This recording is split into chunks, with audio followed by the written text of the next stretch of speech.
Connection issues. God damn this fucking internet. Do you want me to go back in or No, leave? hang on. It is you. There we go. Welcome to another almost live. I'm alive. Tom and Shane, our stupid internet here has got a low signal, so we don't know what's going on here. So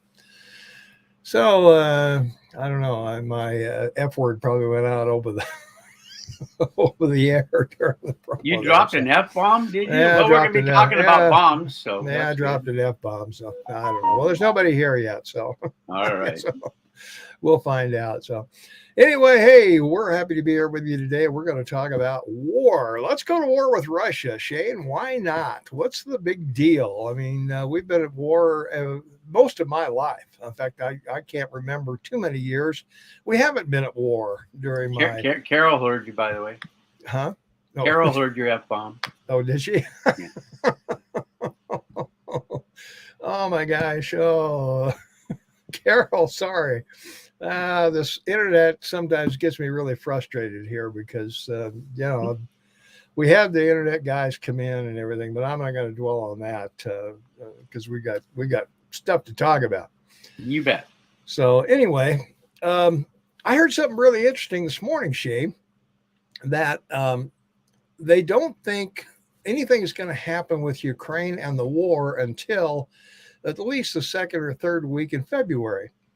And the reason for that is that Xi is having the Olympics, and Putin does not want to overshadow. Xi doesn't want to take the news away from him. And that makes perfect sense, I think. He's going to need him as an ally if anything serious happens. So what do you think? Well, militarily speaking, look, if this happens and what he's suggesting is he's going to go to the capital of Ukraine and replace the government. So, you need a frozen ground. You can't wait till spring to do this because you get into spring and it's steppe land, it's all mushy land up there. And all of a sudden, your tanks, your trucks, you can't move anything. So it's got to be, it may be after the Olympics. No one's going to watch the Olympics anyway. In the first world, they're just not going to. Yeah. People will watch certain things, that they want, but no one generally is going to watch it. So no, if it militarily speaking, if he's going to do it, it's got to be still in the winter. So there you go. All right. Open mic problems for a lot of people lately. Yeah, Biden got caught with an open mic yesterday, Shane. Dumb son of a bitch, right? Yeah, that was I mean, and that's for posterity. Yeah, I mean, that's on tape for posterity. What a fool this man is. He is. Yeah, it's going to be there. Well, it looks like he's getting out in front. He doesn't want another Afghanistan, so he's trying to get everybody out of the Ukraine. Trying to get all the Americans out of there before anything does happen. And he's got 8,500 troops on alert, I guess, whatever.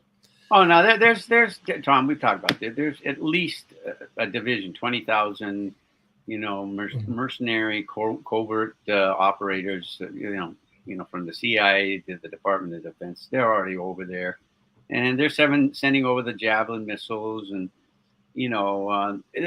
look, historically speaking, 50 million Ukrainians and Russians died in World War II fighting the Nazis and on the Eastern Front. So, this talk about, he doesn't care about body bags. They didn't care about him in Afghanistan, for 20 years. So, it's just a measure of, does he want to take this risk? Now, the problem that he has financially is there's no comparison. I mean, we can go through those numbers if you don't have to, but he's got a bigger problem. The Politburo in Russia, when it was a communist state, was 12 members.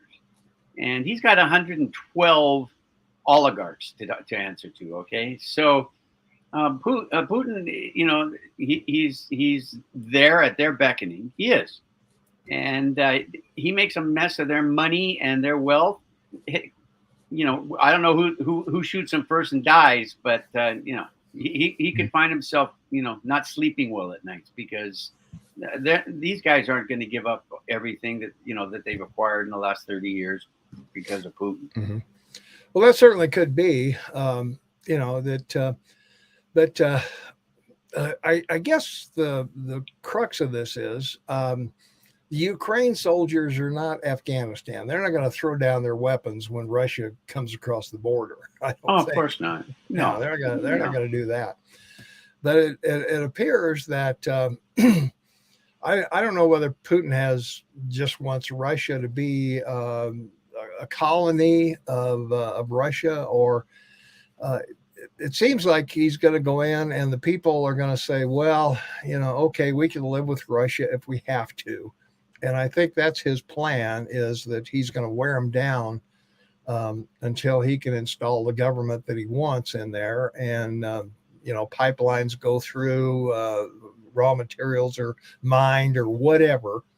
That looks like. Well, that's a big deal. Okay, that's a big deal from the Black Sea and from the steppes up in eastern Russia. You have your gas, and then you have your oil from the Black Sea and so forth, and that all flows through pipelines going through Ukraine. And for 30 years, there's been this ongoing dispute between Russia and Ukraine about payment for, having the pipeline there versus the gas and oil that the Ukraine gets, and the Russians claim they're behind. This is like a Saddam Hussein, with Kuwait, drilling underneath and into Iraq, and that was the excuse to go into Kuwait. I mean, these people, these small men, because that's what he is. He's just a small dictator. He has no perception of history, and the numbers are staggering. NATO's got 3.5 million armed forces. The United States has. I mean, you look at the United States. There's 700 and there's 1.4 million active personnel in the United States. They've got 800,000 in reserve, and for active available military service, 17 million. The Russians, there's no comparison. I mean, they have active 900,000 and reserve at 200,000. I mean, NATO alone, Ukraine alone has, more than enough to deal with the Russians. It's just a matter of the weaponry and stuff that, of course, throughout this whole situation in the last 10 years, the only one that really helped them and stopped him was Trump, because Trump sent over anti-tank missiles. The military wouldn't let him send over javelins, because javelins are a military setup with a truck, and it has to be operated, and it's a logistical issue. Mm-hmm. But he sent the anti-tow weapons over, and the Russians went, our tanks and trucks and half tracks aren't that, they're not that reliable. Not that good, yeah. No. Well, Carol says war is an old man pissing contest. Wasteful. Biden being tested for courage. I hope he steps up, but I doubt that he will. Putin is a member of the mega oligarchy.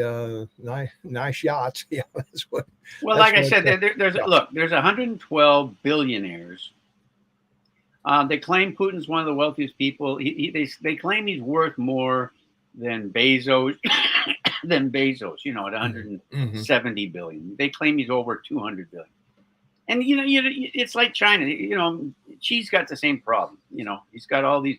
By the way, there's over 280,000 millionaires in Russia. Mm-hmm. So you've got this whole upper echelon. It's like the courts, 100, 200 years ago, and they're the ones in charge. It's not Putin. I mean, he's not going to do this without, everyone's guided support and understanding what's the gain. Well, they don't need more oil and gas. I mean, there's oil and gas in the Ukraine. We all know that of their own. But he's got. Look, he doesn't have an economy of any size. Russia is a small country. I mean, 150 million population. Their GDP is 1.7 trillion. Oh boy! I mean, Italy with 68 million people has a bigger GDP than Russia. So that's a reason for going into Ukraine, to get that GDP popped up. No, there's no benefit there. There's no benefit. You don't think so, huh? No. Economically, it makes no sense. The only reason that I think that he's trying to do this is jawbone the military to stay on his side against the oligarchs. That's all. If there's any reason for this push, it would be that he screwed up and went along with the military because they're the ones who want to, they're nipping at his heels. Oh, let's go fight somebody. Yeah. All right. And Russia hasn't had a good record in the last 40 years. Chechnya was a nightmare. Afghanistan was a nightmare. Going into Ukraine, back during the Obama years or Biden Obama years. I mean that's just caused some huge problems. So I don't know. I could be wrong, but that's my call. Okay. When you see the subscribe, just kind of hold your thought, because that means I'm ready to promote. Oh, okay. You could rattle afterwards. You bet. That's what I'm here to do. Why not subscribe? It doesn't cost anything. You won't get inundated with emails. Nothing will happen to you. If anything, you'll probably be protected from the ozone flu if you subscribe. And ring the notification bell. That's the thing in the middle there. And you'll always be notified whenever we have another podcast. We're here every Tuesday and every Thursday at 10 a.m. Mountain Time. So be sure to do that. Also, we're brought to you by StreamYard. They are the ones who have put this thing together. So Shane and I can be on every week. And they've got a free version of this. And they also have a paid version. Shane and I opted for the paid version, but because we can do more things with it, but you can certainly put up your own podcast if you want to. Links to that is in the description below. And same with Patreon. If you want to support the show monetarily, there is some costs involved in putting this thing on, and we'd like to recoup some of those costs. So there's a link in the description below for that as well. So, well, Shane, we're kind of in limbo for this. As I said, I think it's you pointed out, you got to have frozen ground to get those tanks around. That's right. I think if we get involved, I don't know that we're going to have much boots on the ground. We've got drones. We've got all kinds of things that are non-human that we can, that we have at our disposal, maybe that Russia does or doesn't have. Who knows what they have? We don't, but the military does, obviously, but I would guess. But that's where I don't know that we're going to send 8,500 troops over there or a couple battalions to recreate World War II. Well, they're not going to go to the Ukraine. I mean, look, the Soviets lost 15,000 men in Afghanistan. 35,000 were wounded, but 2 million civilians died. That's not something to be proud of. And until Reagan started sending over the Stinger missiles, shoulder mounted, the Afghans were losing. But then they shot down 118 Soviet jets and 333 of those big, huge helicopters that they were chasing them down with. And, and the Russians decided, hey, between the lives we're losing and all of our arms, we might as well go home. So again, Afghanistan was a whole issue about pipelines and the mineral wealth, but nobody's ever going to get in there to do that because it's all about heroin. It really is about heroin. So in the Ukraine, it's about transmission. That's important, of course, and of course, as we've already said, oil. So we'll see where it goes, but it's not. I just don't see it happening. There's no match. I mean. And I don't think the Russian people have forgotten Chernobyl, okay? So, the Russian people already know what nuclear waste and nuclear destruction is. I mean, on a mega scale. I remember 20 years ago watching a program about how they've built an actual building around Chernobyl because it's still there. I mean, it's still smoldering. It's still hot. And, to last 100 years, and, hopefully it doesn't continue, but, they can't stop the whole issue there. So, all these things, when you put them together, the Russian people just want their potatoes and vodka, right? It's serious. Pretty much. Yeah. Yeah. That's what they want. Well, yeah, I don't think there's any question the Ukrainian people are not going to put up with Russia coming across their border. I don't think they're going to drop their weapons and run like they did in Afghanistan. And so I think arming them is a wise move. Depending on what you want to do with, depending on what our interests are in the Ukraine, if any. I don't know that we have Well, a that's whole right. lot of interest there, other than just to keep that part of the world stable so we can do business there. Well, there's not much business with the U.S. and the Ukraine. I mean, No, no, there they're isn't. Other than they're military. no. I mean, the only benefit that Ukrainians have gotten is exactly military benefits from the United States. Not, as we know, it was meals ready to eat and blankets with Obama, and then Trump stopped the whole thing with the as I said, the tow weapons, the anti-tank weapons. And Yeah. now you have this situation that just doesn't there doesn't seem to be an economic or political benefit to it other than Putin trying to keep the military on his side. That's all I see here. Yeah. Madeline says wars and talks of wars, it's all blow. Well, it may be. I don't know. This may be a. I agree with you, Madeline. Yeah, and it's a distraction from the absolute carnage you're going to see in the next 6 months with the financial situation in the first world. And I'm not just talking about the United States, but Europe and Asia.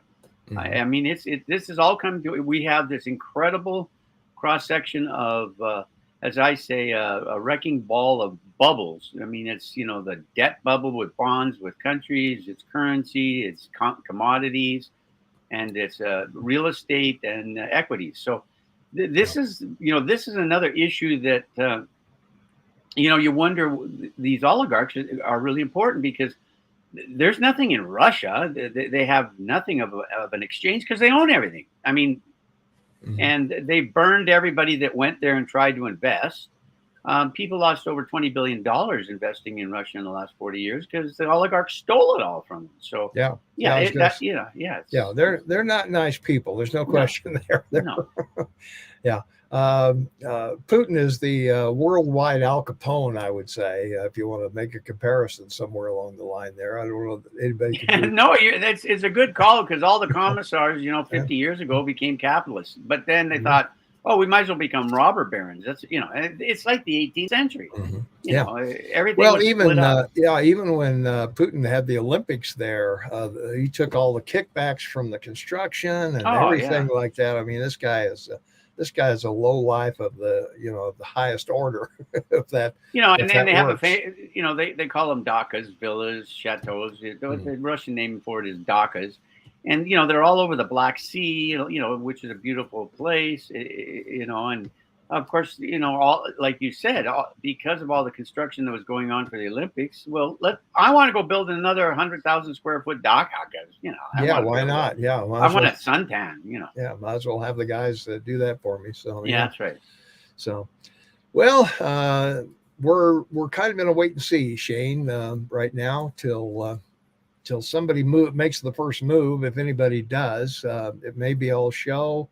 Putin may decide it's not worth it and pull back. But as I say, I really don't think that he's going to overshadow the Olympics and try to take anything away from Xi, because he's going to need him if this does go to something serious. Yeah, it's a good call. I mean, when you look at the global issue, I mean that's a good call, and it's it's going to be a big enough disaster, already. I mean, NBC is in it for billions because of the rights to the Olympics, as and they're going to get slammed on it. But having said that,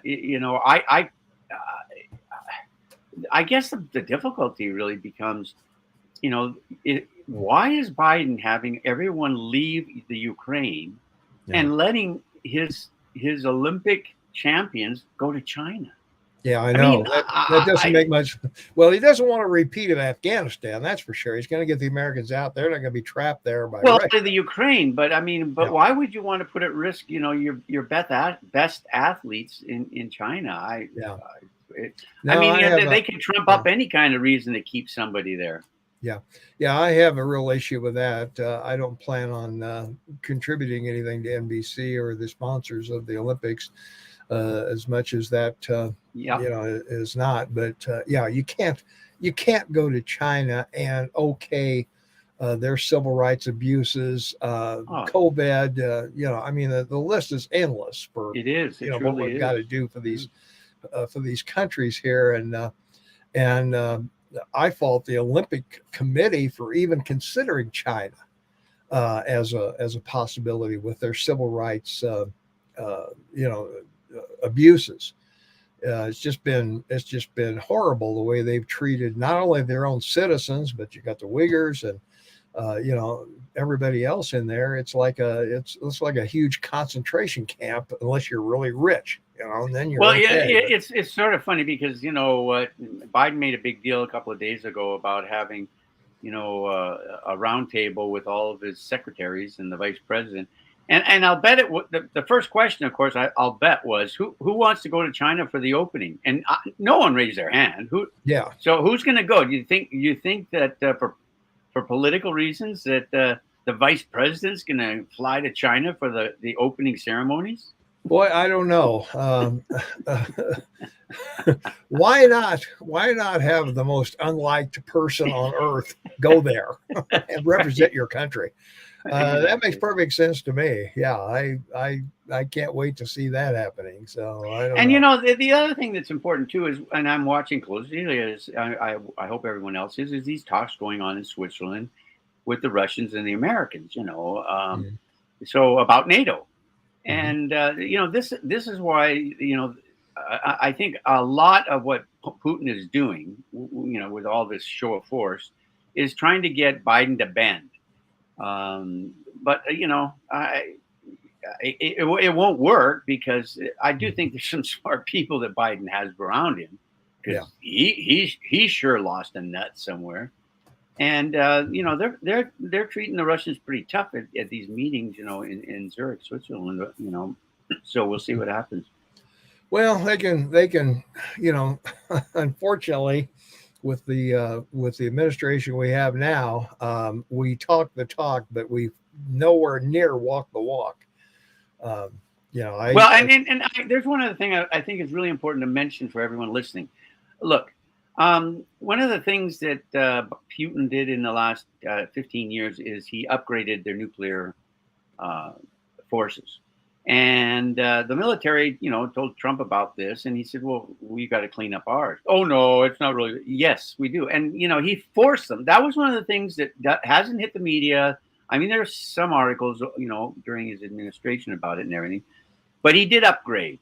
Aside from your overall military, Trump upgraded your nuclear stockpile. It's not very large for either country because of the SALT Mhm. treaties and everything they've done. But the problem that you have once again is China using North Korea to test its supersonic missiles and everything else, because both China and both Russia and America have to look at China and go, man, I don't know how crazy is this guy, and that'll Yeah. be the next topic when this one wears out.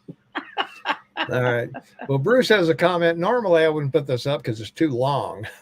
We need short comments, guys, because it covers the whole screen if we get too much. If we're going to play chess with Putin, we put pieces on the board. Have NATO put 100,000 troops in the Ukraine? Well, I don't know that the You NATO has can't. any. Yeah, they don't have any. Ukraine's Authority. not in NATO, so they don't have Yeah. anything there. Otherwise, shut the hell up. Something with Taiwan, surround it with the Seventh Fleet, China, um, uh, whatever. So, okay, so there Yeah, we are. and he, Mhm. Bruce is right. I mean, it's a fair call about what he's saying, Mhm. and this is why, I'm not sure even that Putin's military, all these guys sitting along this border that's 100,000, 110, 125, whatever it is. Yeah. He's got young guys running his military. Mhm. That he's replaced everybody. And he's got an officer corps that's you know how big the officer corps in their military? 380,000. Wow. That's what he's having to write checks to every month to keep them on his side. That's I'm too talking many, above the private, right? that's too many chiefs. Thank you. That's right. Not enough Indians there. Yeah, So, that's right, buddy. yeah. Well, also they're freezing their butts off. Well, that's right. Yeah, at the border too. So I mean, I was in Vietnam, and that was hot. I mean, I'm not sure which is worse. Sitting there burning up or freezing your butt off. But well, yeah. I mean, if all you're doing is sitting around all day and eating boiled potatoes and smoking cigarettes and doing shots of vodka, yeah. I was going to say it's not. Who wants to leave their tent? It's not exactly Shangri-La, is it? Exactly. I want to go home. Yeah, no kidding. Yeah, don't even have my lady friend to keep me warm. So there you are. Yeah, so that's right. That's a mess. Well, I think we've probably covered this as well as we can. Once again, hey, don't forget to subscribe and like us, and leave a comment, Facebook and also YouTube, like that if you comment and like us. They put weight on that, so we would appreciate it if you would all do that. And we'll see you on Thursday because, on Thursday we got to talk about market, Shane. Thank you. Stocks, bonds, everything else is going nuts. So there's got to be a topic. Everyone listening, you've got to listen. And right now, if you have got something that's making you money, I've got one word for you: sell it. Yeah. Okay, 2 words: sell. Sell it. Okay. All right, that's going to wrap it up for us. Hey, everybody, thanks for listening. Thanks for the messages and all of that. Thanks for supporting us. We really appreciate it. And we'll see everybody Thursday, 10 a.m. Mountain Time. Bye for now. Great show, Thomas.